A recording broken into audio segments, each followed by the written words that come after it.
I'm so excited that you're here today, Diana. Thank you for being here. I'm excited for you to share your story. I know you recently had a 5-year anniversary of your diagnosis of diabetes, and that changed your life. You're going to share your journey. You are a chef and now a health coach.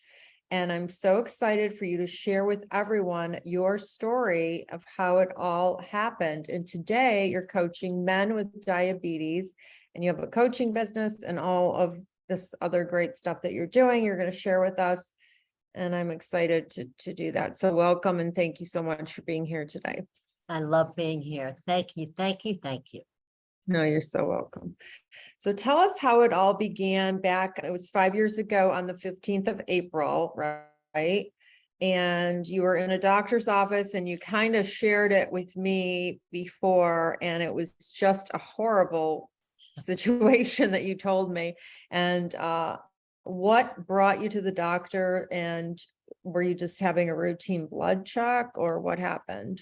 No, I was having a little procedure. I was born into the world with a little ENT, ear, nose, and throat work. And so I was having a surgery, a minor one, and doing the traditional pre-op blood work. And I went in and the blood work came back and they called me into the endocrinologist. And while the doctor was typing on her computer, she said, you have type 1, and I believe you have pancreatic cancer, spleen cancer, and an issue with your gallbladder. So I told her to take a look at me, and I fired her. Oh my gosh. And what I ended up doing was getting a second opinion, diving into, you have to get a second opinion. I do not have pancreatic cancer, thank goodness. Thank God. And I do not have spleen cancer. Both of those were read incorrectly by a technician. It's really important that when you get a big diagnosis, you get a double check on it to find out. That tech could have been having a bad day, but they read it wrong. But the gallbladder, Linda, I have polyps, little tiny ones, 3. One doctor was like, I want to cut out your gallbladder. 5 years later, they're tiny, they're not going anywhere, and no one's touching my gallbladder. Like, when in doubt, don't cut. Yes. Yeah.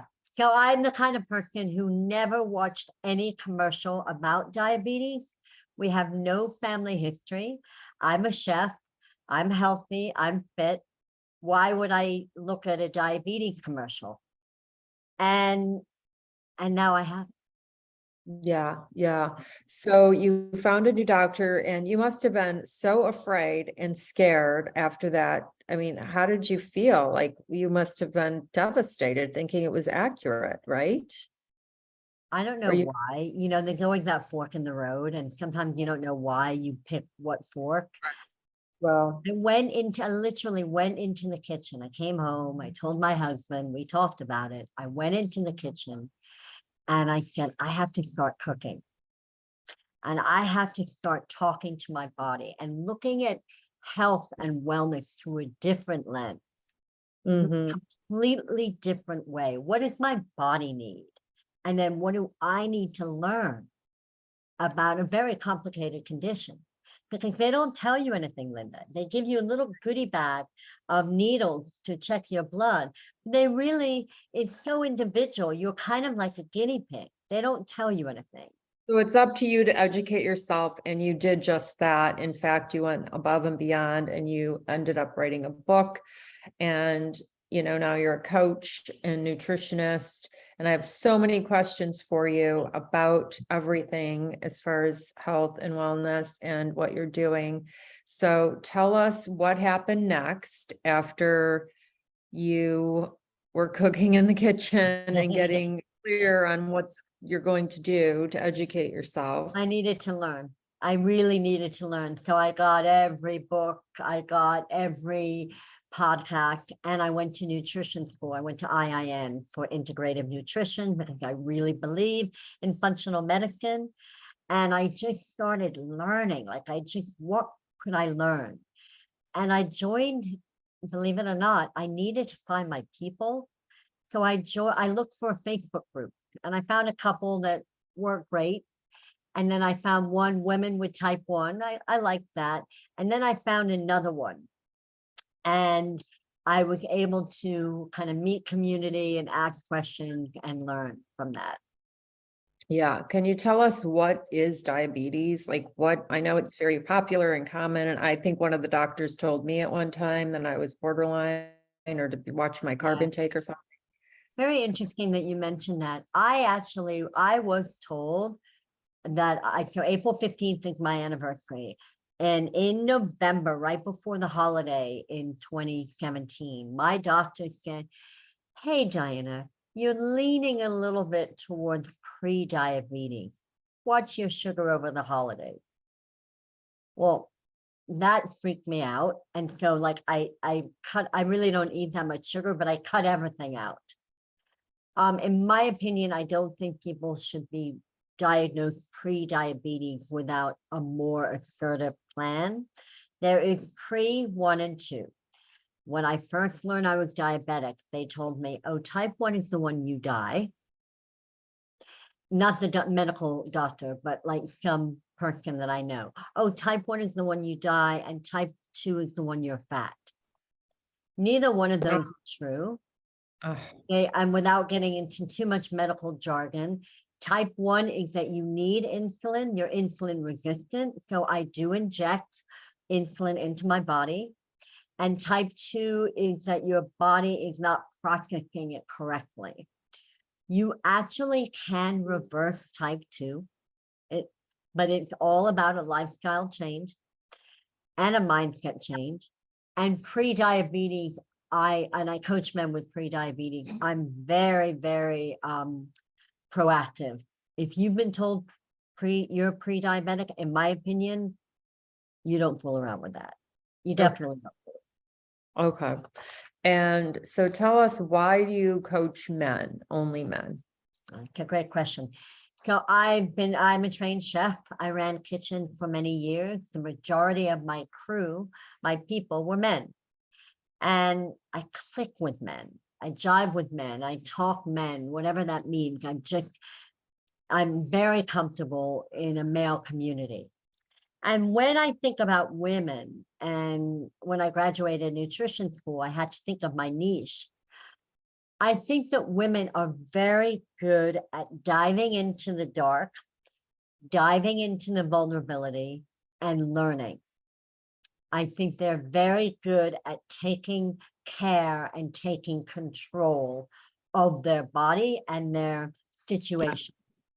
Now, it's not that men aren't, but I think there is an umbrella of I'm the head of the household and I have to have it all together. I don't have time for that.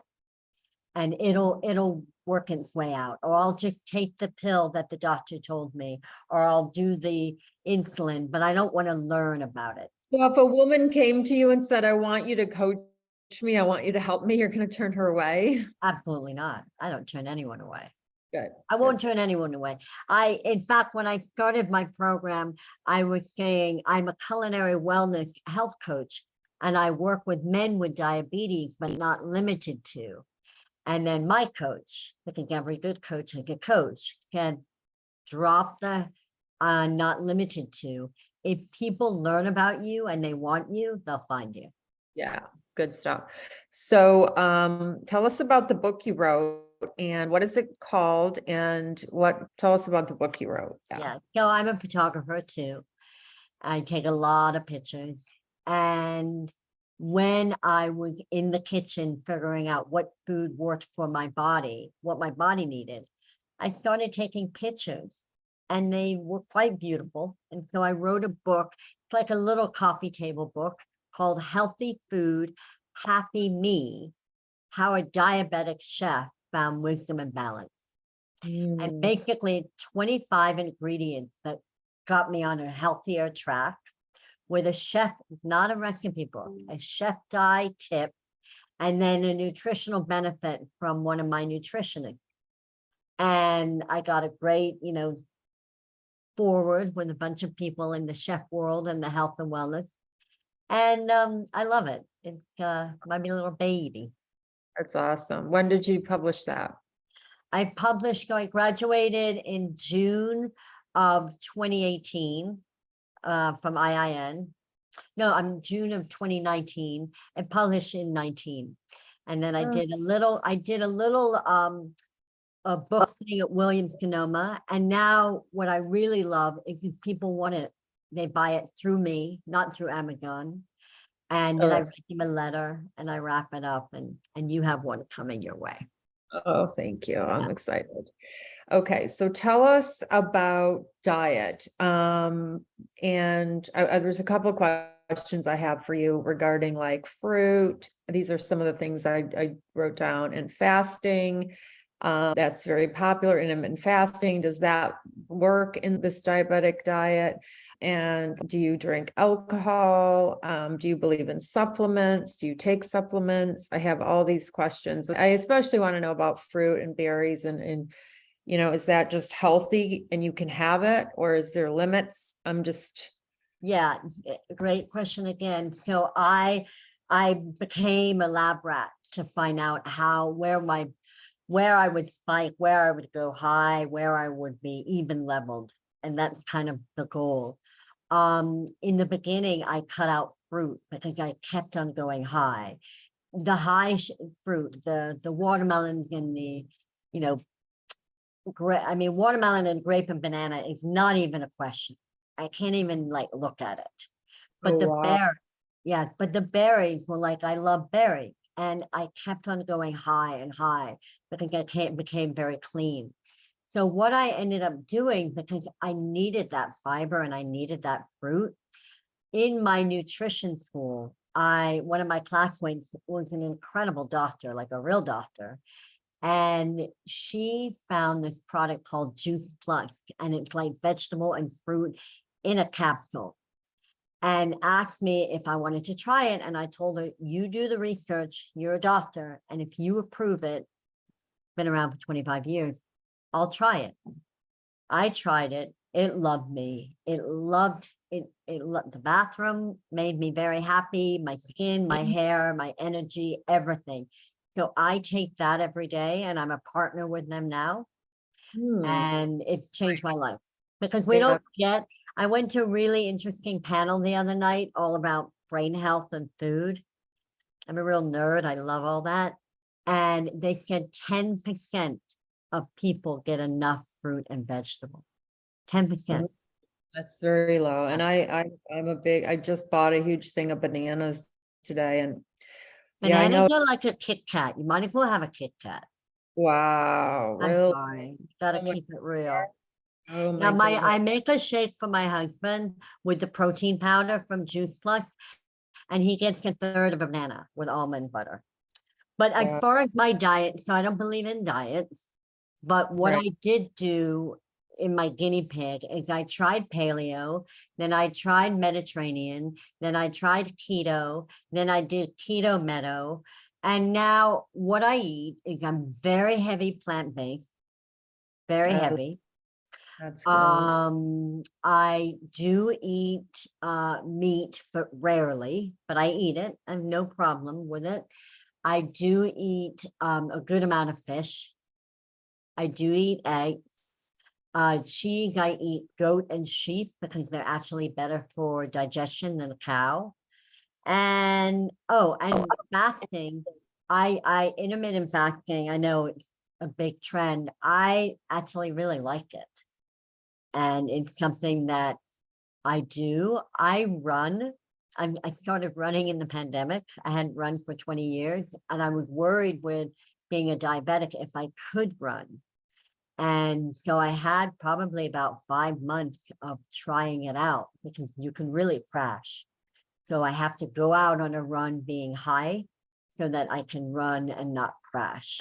But I will take my protein shake if I need it before my run. I drink wine. I love tequila. I used to be a margarita and a cosmopolitan girl. I'm not obviously anymore. What wine are you drinking? Isn't that? Yeah, but I mean, it's in moderation. So I drink red. Now that rosé weather is coming back, I have to be careful because that has a lot more sugar. I don't drink champagne. I go way too high with that. I drink vodka. I love a martini. So yeah, So and you- what I do, I was born in Italy, and one of the things that I love more than anything in my life, more than my puppy and my husband, not in that order, pasta, like an unbelievable bowl where you're like crying, and then bread with it. And so like 3 or 4 times a year, like it's gotta be a big deal, like Christmas or my birthday or whatever. It's gotta be a big, big moment. And then my husband and I will go to like a really great place. I can only eat it at lunch. It takes about 5 hours to go through my blood. So that if I ate it for dinner, I'd be waking up at like 3 in the morning with the alarm going off. So I Mm. eat it at lunch, and then I do eat pizza only like once or twice a month. You know, you gotta live. I mean, I know a lot of diabetics who eat a lot more than I do. So you're saying that pasta or pizza is better than a banana or Oh, the, you I'm don't want just, to give up your banana, do you? well, I'm just No, asking. No, I'm not gonna compare, I'm not gonna compare any of it. I mean, the okay. pasta and the pizza are white flour, it's a high carbohydrate. Your body's not gonna process it. I remember back in the day, I used to eat a lot of pasta and then I would joke because I get a little Buddha belly and I say to my husband, oh, we're having a baby. No, my Yeah. body was like, hey girl, like not good for you. Yeah. You're very funny. I was watching some of your Instagram. You're adorable. You're so funny. You're so adorable. You're so cute. Gotta keep it fun. I love it. You're like, if you want to date me, I'm sorry. I'm taken 23 years. I Um, can't tell you how many, I mean, when I do a hashtag, I'm looking for men. I'm looking for men with diabetes. I'm getting a lot of men and they're like, hi, hi. Then they're like, you're pretty. And then I go, are you diabetic? And they're like, no. And then I block. yeah. No, I get it too. And I don't even know if they're real, who it I is, don't or what. know. It could be criminals. I don't know. They could be, just trying to hack into your, who knows? But We don't know. so what does it mean to be a diabetic? It means that you don't your blood sugar is not regulated. Is that basically it? Yeah, well, with either one or two, you are either resistant or you're not processing the insulin correctly. Okay. And so with type 2, you really have to change your lifestyle. Like you have to cut out the processed foods. You have to move your body. You really have to make changes. With type 1, unfortunately, you have to take insulin. I have the truth tell here. When I got diagnosed, they told me you're on your honeymoon phase. It's a terminology in type 1, meaning that you have a period of time where you don't have to take insulin. The beta cells are still producing a little bit, but they don't know how to measure for how long. It's been known from 6 months to 3 years, but they really don't know. Well, Okay.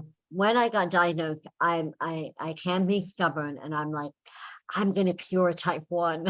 I'm going to be on Oprah. I'm going to be the one to say, I don't need insulin because I didn't want it. I was fighting that I Right. had. And so I went on my honeymoon a little bit too long. I was in Spain taking care of my father. I weigh around 150.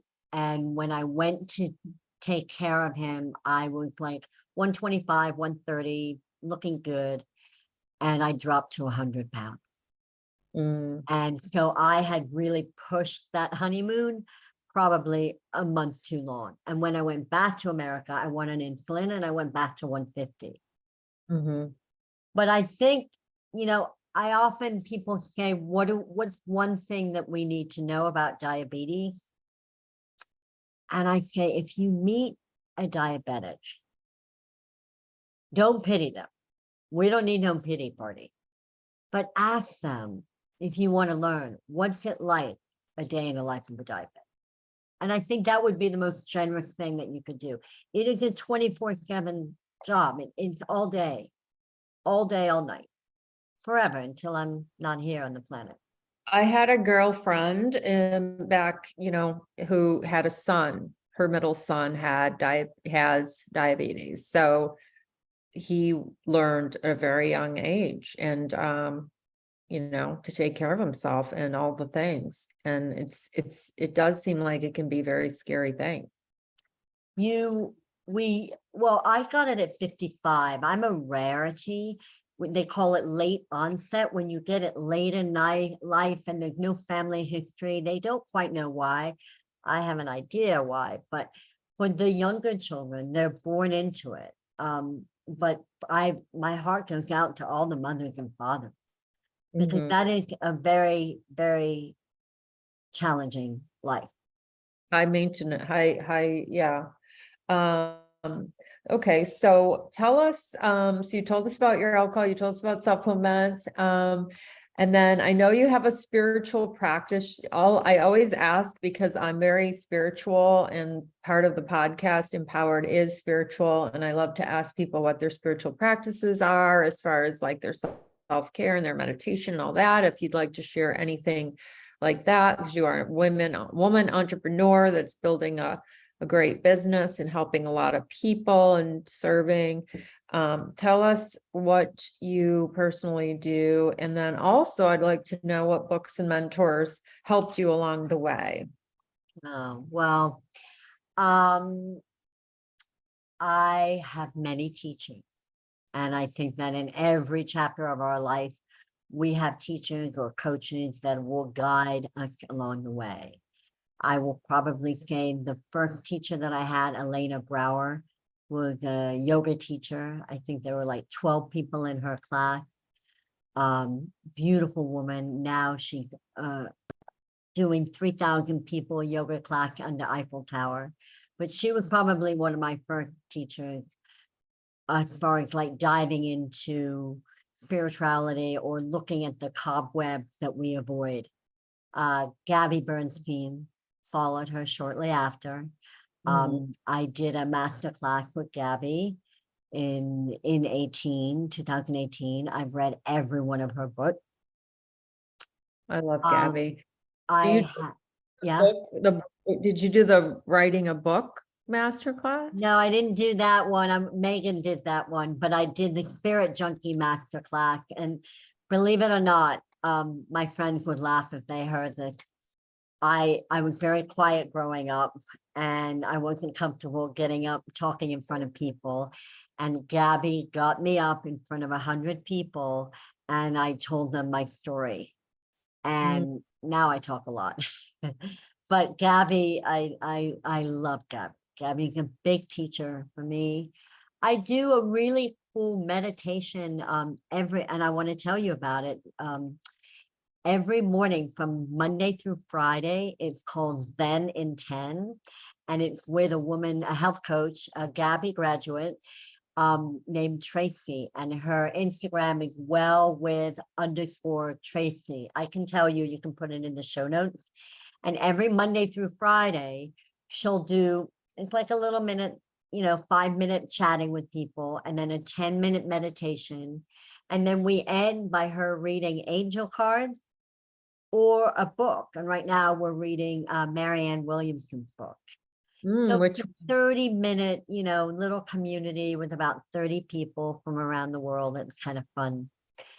Yeah. And I like morning is like my jam. I wake up early, I go to bed early. And my husband and my puppy are asleep, and I have my window. I begin every morning by lighting candles Me too. and saying a prayer to whoever might need it. I meditate and I dance in the morning. You play music when you're dancing? I do. Oh, nice. I do. It's the one thing that if I'm going through a really hard time or if I'm really happy, I'm gonna dance. Oh, I It's love kind of my home. Yeah. That's so cool. Yeah, I just met someone at the store the other day and we vibed and it was like divine and I feel connected to her. And I went to her, we followed each other on Instagram and there she is dancing, like just freaking dancing. And the other thing is she's a couple years younger and she let her hair go natural, which is my hero too, because I think about it very much. I do. And anyway, in the dancing, I was like, oh my, I texted her, I'm like, where can we go dancing? Because she's sober. I also I don't drink. It's not, it's just because it doesn't serve my body. I don't know. I might have a glass of wine at some point. I mean, it's fine. But it'll be 2 years. I've done it before. I had my own health problems and I quit for 2.5 years. And You have part of happy 2 years. Thank you. It'll be 2 years this time around in July, but thank you. But anyway, You so like to dance. I love to dance. Follow Daybreaker. Daybreaker. Follow Daybreaker. I did Yeah. Daybreaker this morning. Daybreaker is a sober, drug-free, drinking-free environment where you do it's early in the morning from 6 o'clock till 9 before you go to work. You do 1 hour of yoga, or if you don't want to, you just come from the 7 to 9 and you dance. There's DJs, there's entertainment, there's, food and whatever. But we were in Central Park this morning dancing and the theme was flowers. So everyone had like flowers. And for 2 hours, like you begin the day dancing and then you go to work and do your thing. And you have that with you. They're all over the world. So find out if they're near to where you are. Oh, They're I all will. over the world. Yeah, And and hey, let me just mention regarding the white, I dyed my hair every 3 to 4 weeks for like 10 years because I had a little tiny patch of white and I'm like, oh my God, I can't. COVID, I couldn't get the dye. I let it go. And now I have this really cool Cruella de Vil and it's like my look and I love it. And think of I all the like it fans, too. baby. It's pretty. I just did my own. That's the whole story, and I already see there's Anyway, whatever. just try it. I gotta tell you, all the anxiety I had when like one white hair would come, I'm like, no, all that money going into something else. Yeah, something else. But I just want to say that I didn't dance my entire life till my 40s because I was self-conscious. Just like you didn't Oh. talk and then you didn't talk and And now now you are. I love to dance. Oh my gosh, it's one of my things. Check out Daybreaker. I really mean you'll love it. I'm so excited. I will. Okay. So what else would you like to share with the audience regarding your programs, what you're offering? I'd love to talk about my program. Before I do that, I'd like to talk about the importance of whatever condition you have, whether you're diabetic or you have any other autoimmune or anything. The number one thing that I tell the men that I work with is you got to find your community or you got to find your person or your team, whatever that looks like. If it looks like family or your husband or your roommate, whatever. Because it's a lot of work and you need people to cheerlead you. I mean, even this morning when I was dancing, the woman that I was with, who I love, I went away for a minute from where we were dancing and she's like, are you okay?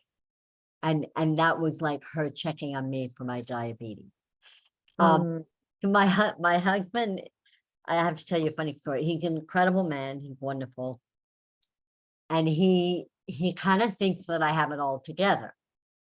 Because, I mean, not with life, but with diabetes, because like when I go high, I know what to do. And when I go low, I know what to do. And I might, like in the beginning, I'd be like, I have a high and I have a low. But now I don't even tell him, I just handle it.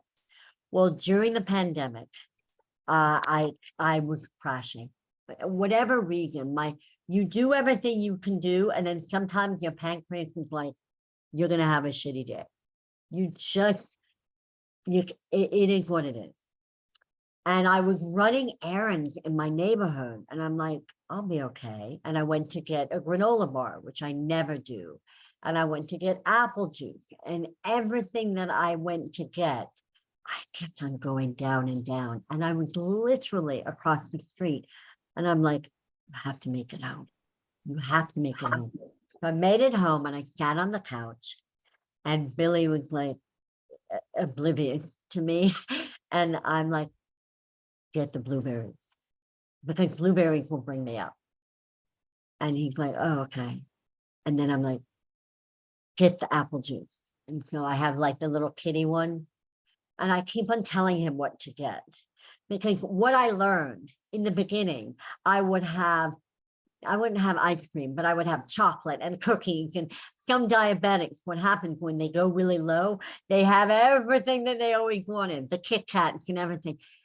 It won't work that way. You're going to go really, really high, and then you're going to go really low, and then it'll be like you're on a roller coaster backwards, hanging out for your dear life. It's very uncomfortable, physically, mentally, emotionally. So I go little by little every 15 to 20 minutes. So it took me 1 hour. It took me a whole hour to be able to level off my blood sugar. And I broke down in tears. And I called my mother, and I don't normally do that. And I'm like, I needed a mommy. And I called her and I said, I don't want to die. I don't want to die. I'm working so hard and I don't want to die. And I had a chat with my husband later, and I said, we need a word. And the word is marshmallow. My husband's from Rio de Janeiro. He doesn't even know what a marshmallow is. But marshmallow is like, holy crap, we're in trouble. I need you to be on the couch with me, holding my hand, and like, don't leave me. And it happened. It happened about 2 months ago. So it happened 2 times in 5 years. And it happened in the middle of the night at like 3 in the morning. And I said to my husband, marshmallow, and he was brilliant. And it took an hour. So find your community and find your word. Like really find a word that you can say, I need everything on top of it. Thank you for sharing that. That's so powerful. Yeah, because there are single people that have nobody, or I'm not gonna say nobody, but they don't They have need a partner. someone. Yeah, they Yeah. need. Yeah. Yeah. So you asked about my program. So my program is called Healing Fully Living Freely. And the website is chefdibarnett.com. And I take people on a 4-pillar program of what I did for me. Because the only way that I can teach or share is if I did it.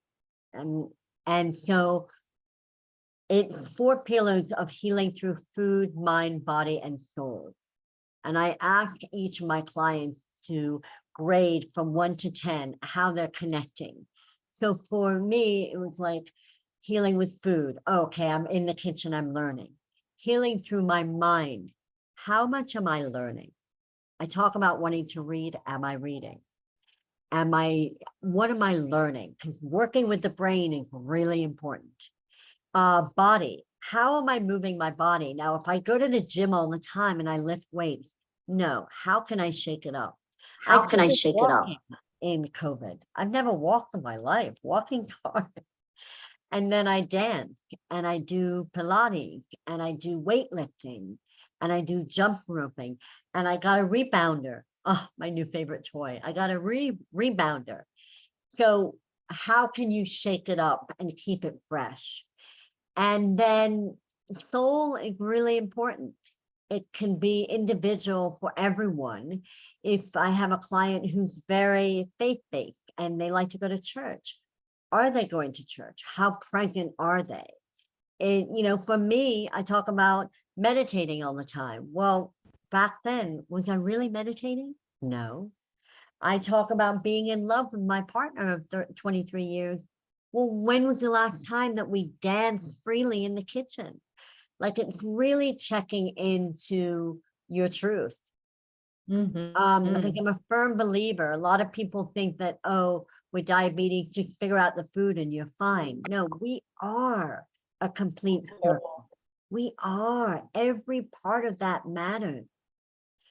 And even like the guys who were afraid of cooking or shopping, I do everything virtually or live. But for the live, I mean, either way, I can walk you through the shop. I can show you what to buy. And I'm really good at teaching people how to cook.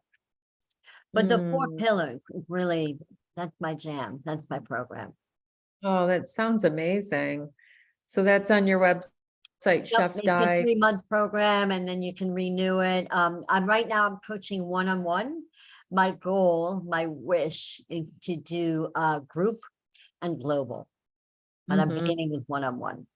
One-on-one. Yeah, me too. Me too with the goals, but one-on-one right now. That's amazing. I'll put all your links in the show notes, and so they can buy your book through you. Who me? Then I direct. write them a letter. Yeah. And they get it little gift wrapped. Yep. Nice. Beautiful. Okay, I think I answered most of the questions. And so do you have children or just you and the husband? Did you guys ever? Me and the hubby and our 3rd puppy together. A lot of Oh, work. A 7-month-old named Frankie. I don't remember the other 2 ever having puppy training. And we are really training. If you could only see my apartment, we have 3 gates.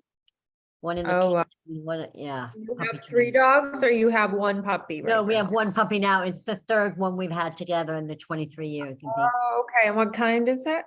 Mini Schnauzer, every Oh, breed. oh, they're so cute. I had a schnoodle for Oh, a schnoodle.